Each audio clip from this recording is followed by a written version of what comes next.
Yesterday we kicked off a new series of videos where we take a look at each NHL team and we're looking at the recap of the current season as well as making an off-season plan for how they best move forward to be better and more competitive for next year. Today we take a look at the Edmonton Oilers, and that's coming up next.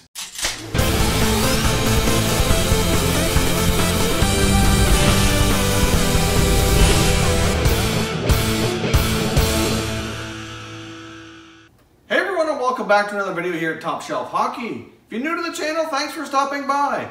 We review and discuss all 31 NHL teams. So if you're a huge hockey fan, consider subscribing and clicking the bell so you don't miss anything. As I mentioned off the top, today we're continuing on with our series of videos where we do a season recap and make an off-season plan for each and all of the 31 NHL teams. And today we're looking at the Edmonton Oilers. So first of all, we're going to do a quick season recap here. Then we're going to look at their salary cap situation, analyze UFAs, RFAs, what contracts need to be taken care of this season, and then we'll discuss on how they need to improve their team for next year and some potential moves that they can make to do that. So let's jump in. So let's do a quick recap here of the 2017-18 season. Obviously, it was very much a big disappointment. They took some big steps backwards after the year before making the playoffs for the first time in a while, going to the second round of the playoffs, not too far off from going to the conference finals.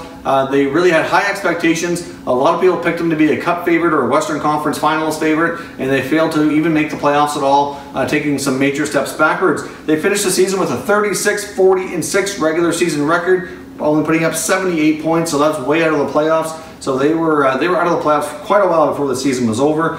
They finished dead last in the power play.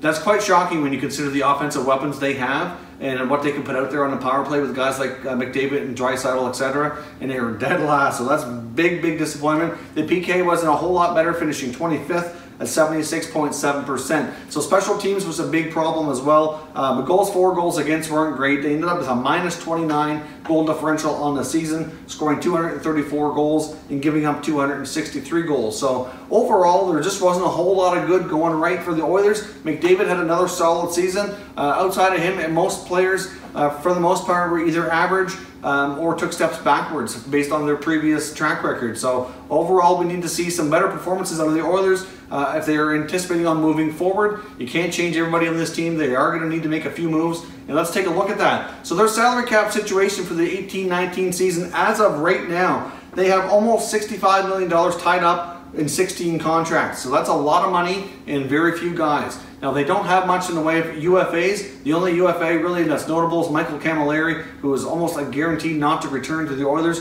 There is some speculation he may retire. Hard to say what he does, but whatever he does, if anything, won't be in Edmonton next year. Now, they do have a bunch of RFAs that need new contracts. Now, there's one I know for sure that isn't going to be returning because he's going to the KHL, and that's Anton Slepyshev. That's already been confirmed. He won't be back to the Oilers, so he won't be getting a qualifying offer.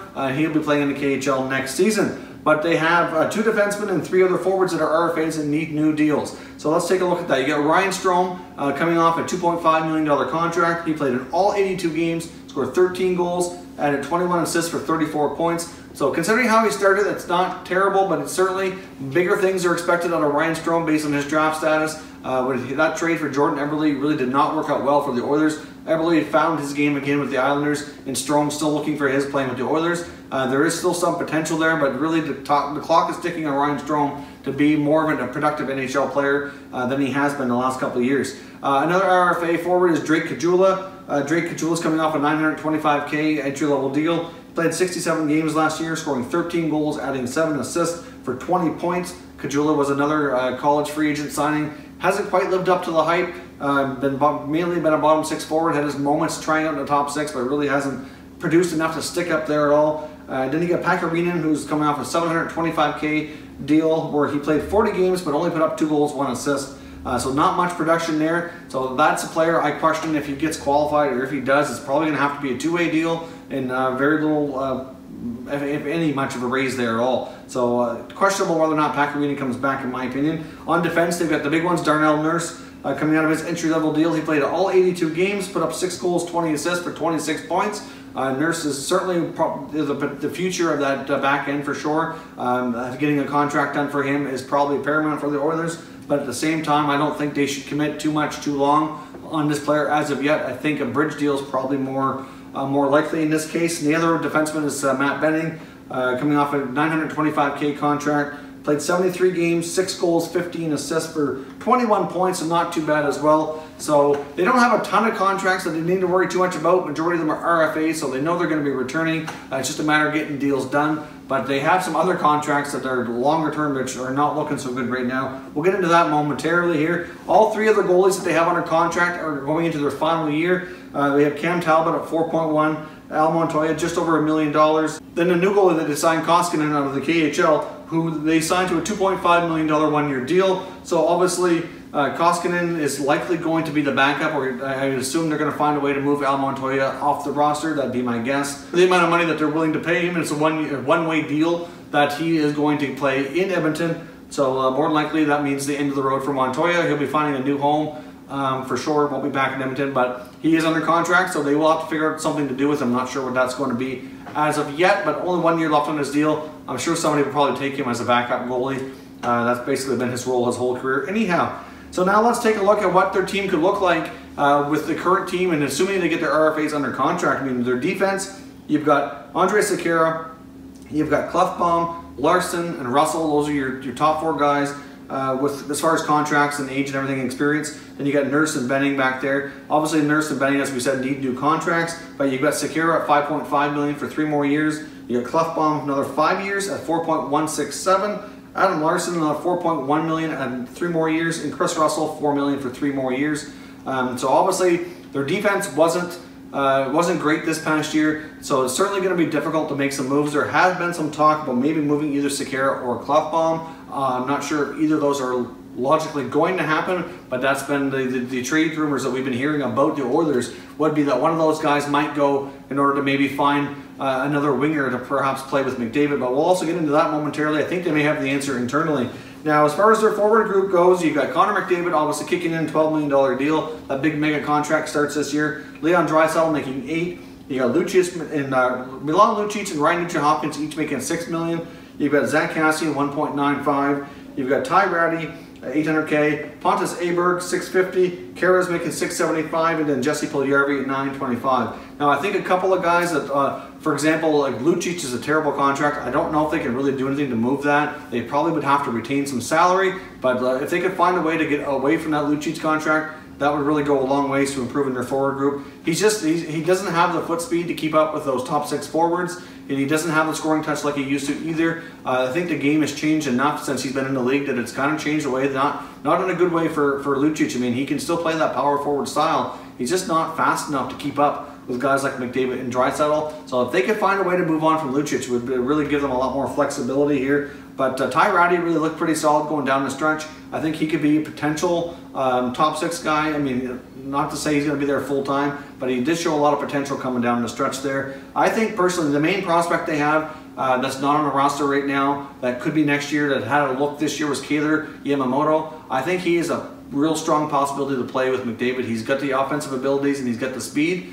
So I think you look for Yamamoto to play a lot with Connor McDavid for sure next year. But really, for them to be effective, I think McDavid and Draisaitl need to be the top 2 centers. Obviously, they tried putting Draisaitl on the wing before, and it does work, but I think it's something you kind of save for key moments, like either on the power play or when you're really down a goal and you need to get a boost or something. But Nugent-Hopkins actually didn't look too bad as a left winger. Will be interesting to see there, because he's another potential trade target that's been discussed a lot. He is a very expensive number 3 center, but if he can be a top left winger instead and earn his value that way, then it certainly helps the team, and it helps justify the contract a lot more as well. But obviously the Edmonton Oilers need to shake up their forward group. I mean, you have to wonder if guys like Zach Cassian, Milan Lucic, and even Jesse Puljujarvi, is it worth trying to move these guys? I mean, Puljujarvi could probably potentially bring you another mobile puck-moving defenseman. I mean, he's still young enough and shows enough potential that it's a strong possibility that he could fetch something decent on the trade market. That's a move I would not be surprised to make.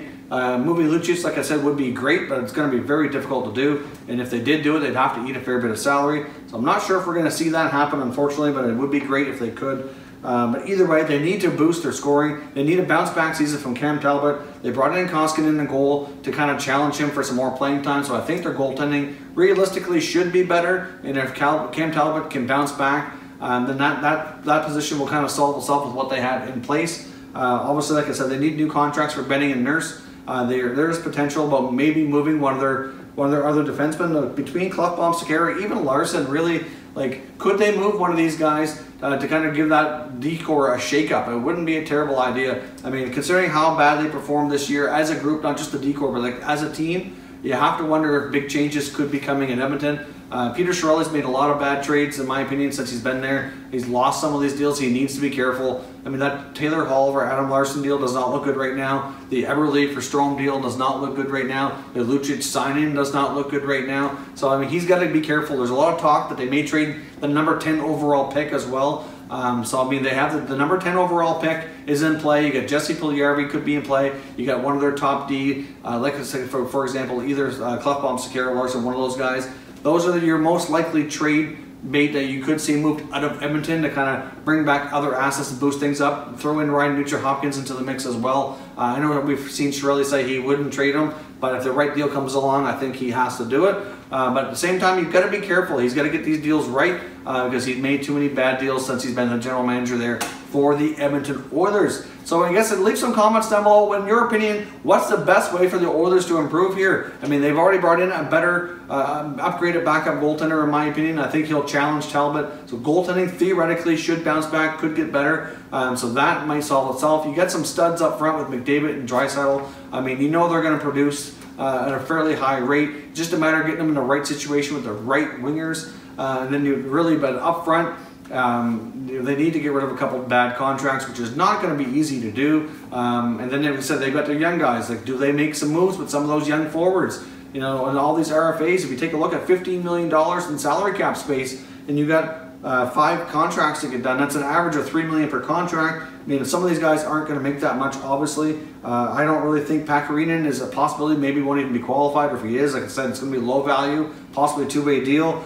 Drake Caggiula hasn't really earned much of a raise, in my opinion. I think he'd get a short-term deal if he gets one, maybe one to 2 years, maybe 1.2 million, something along those lines.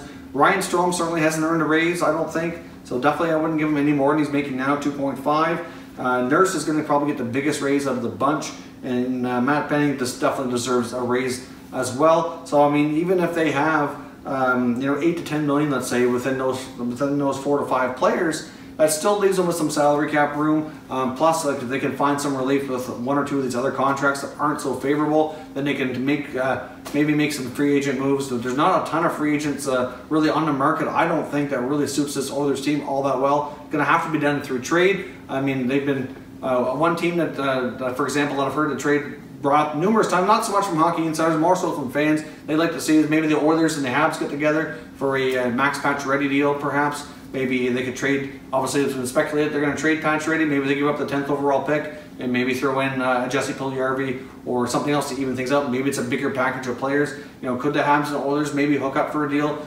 Not to say it will happen for sure, but it kind of makes sense. Either way, they need to shake things up and they need to get some scoring in place to play with their superstars, because those are mega contracts that are in place for a long time, and they need to suit them up with the right guys to be successful. I mean, obviously the power play desperately needs a boost. And hopefully, too, the other thing, that big thing that happened with the Oilers is they decided to hang on to Coach Todd McClellan, but he is going to have new assistant coaches next year, and hopefully they'll have some better guys who can look after the special teams better and do a better job there, because they were horrible in the power play last year. Absolute dead last in the league with the best player winning the Art Ross Trophy on your team is just completely unacceptable. So again, leave your comments down below. Let me know what you think this Oilers team needs to do to get better next year. I think there's a lot of possibilities. There's a lot of moving parts with all the RFA contracts they have and some of the guys that are considered trade bait, possibly on the move. But either way, they need to boost their scoring, and they could use some help on the back end too. There's a lot of little things that really went wrong, and it seems quite challenging for them to possibly fix everything in one off season. It's certainly not going to be easy, and they need to tread lightly here with some of these deals so they don't lose yet another trade and have a guy go off to another team and become a superstar, which seems to be the trend in the past couple of seasons.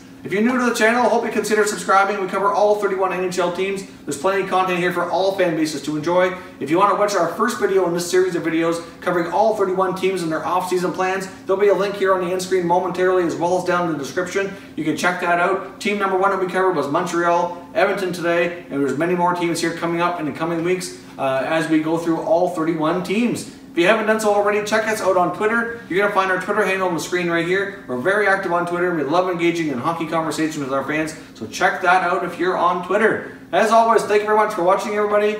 We'll catch you next time.